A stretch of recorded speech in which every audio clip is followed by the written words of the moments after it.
Hi, I'm Ethan. Welcome to Town City State. Today we'll be talking about one of my favorite cities in America and what makes it so special. Charleston, South Carolina is an amazing city. From history to culture to cuisine, Charleston has it all, and it does just about everything right, which is impressive given that it was founded in the year 1670, more than 100 years before the founding of the country it currently resides in. I've visited Charleston twice in the last 4 years, and I have to say, every time I had a blast. Unlike comparable cities such as Asheville, North Carolina, Key West, Florida, or even Myrtle Beach, Charleston is a great experience when traveling both alone or with a partner. It's one of those cities you bond with during your stay and wish you didn't have to leave. Charleston International Airport is a 15-minute drive out from the city center, which, to begin with, as somebody who's lived in places like Los Angeles and New York, I never take a short airport ride for granted. In my opinion, there are four main areas to visit on a trip to Charleston, depending on how long you stay for. Those four areas are Fort Sumter, King Street, South of Broad, and the French Quarter. Everything you're going to want to see in a 2 to 3 day trip in Charleston is going to be in those general areas, which is great. It's not too big to where you'll be overwhelmed with trying to see everything, and it's small enough to where you can see everything in a shortish amount of time. So let's start off with Fort Sumter, the first shots of the Civil War, and it's a beautiful boat ride there.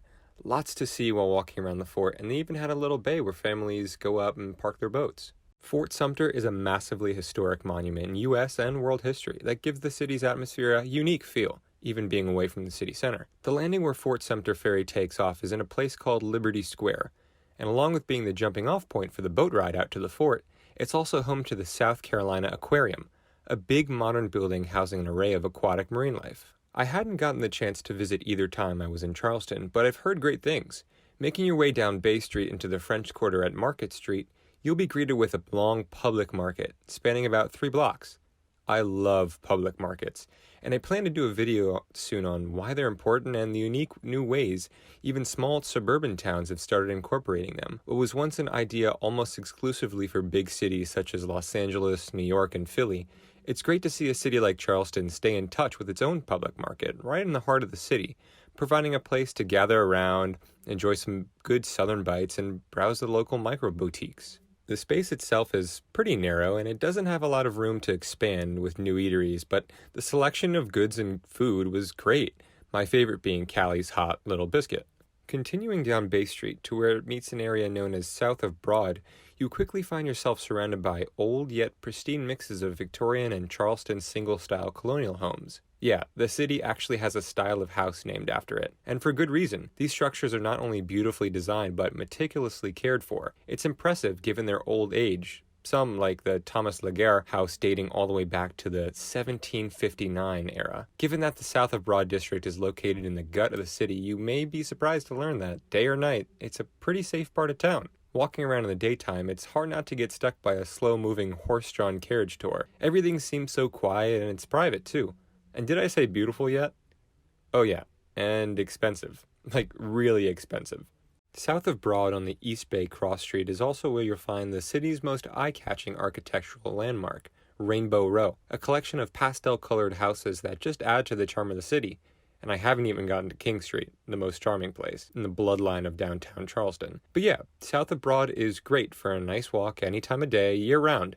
If you're looking for the best place to relax after walking around, White Point Garden at the tip of the city's peninsula and South of Broad Street has a bunch of shade, benches, and scenery. Places to unwind and just take in the scenery are very underrated in mid-sized cities and often underutilized. Now to King Street. King Street is a 2-mile-long road stretching from the Battery to US Highway 78. King Street runs through the heart of the city. It's where you'll find your local boutiques and eateries. One thing this downtown is not is boring to look at, and that's due in part to the efforts the city has made to keep the charm in its old buildings. Seemingly every building, whether occupied by a Vans or a local bakery, blends in with each other and its surroundings in a way that feels really cozy. Walking up and down the street, your eyes will constantly catch onto various signs and plaques commemorating famous structures and homes, such as this one on a pre-Revolutionary War mansion. On King Street, you have your modern pastels and sometimes boring white wooden paneled buildings, sure, but what's especially noticeable is the use of original brick being repurposed for modern usage. A lot of original brick is used, and I really appreciate when a city keeps their brick and repurposes it because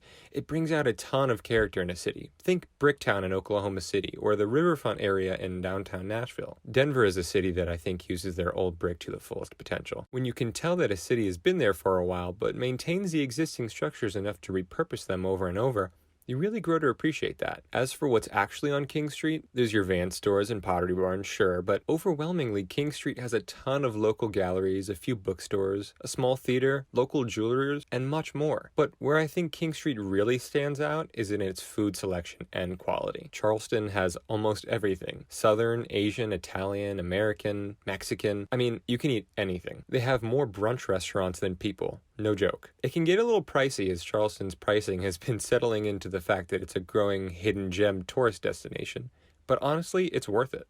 You'll quickly find yourself walking down King Street, stopping at every menu on the sidewalk and wanting to try everything from everywhere. King Street's little brother running parallel to the east is Meeting Street, where you can either start or end your path through the city public market, as well as visit the eclectic collections housed within the Gibbs Art Museum, or learn even more about the history of the city in the South Carolina Historical Society. A bonus is that Charleston's actually somewhat of a college town, too, home to the 15th oldest college in the country, the College of Charleston, which was founded in 1770. It's a cute place in its own right, with southern live oak and Spanish moss adorning the pathways on campus. It's a great place to hang out, just a block away from the beaten path. Charleston is a city that mixes the old and the new, tastefully. They've got an Apple store wedged between 100-year-old brick and a Starbucks with a real mid-century bank vault turn refrigerator. Seriously, this narrow 2-level Starbucks used to be a bank in the 1950s, and a jewelry store before that.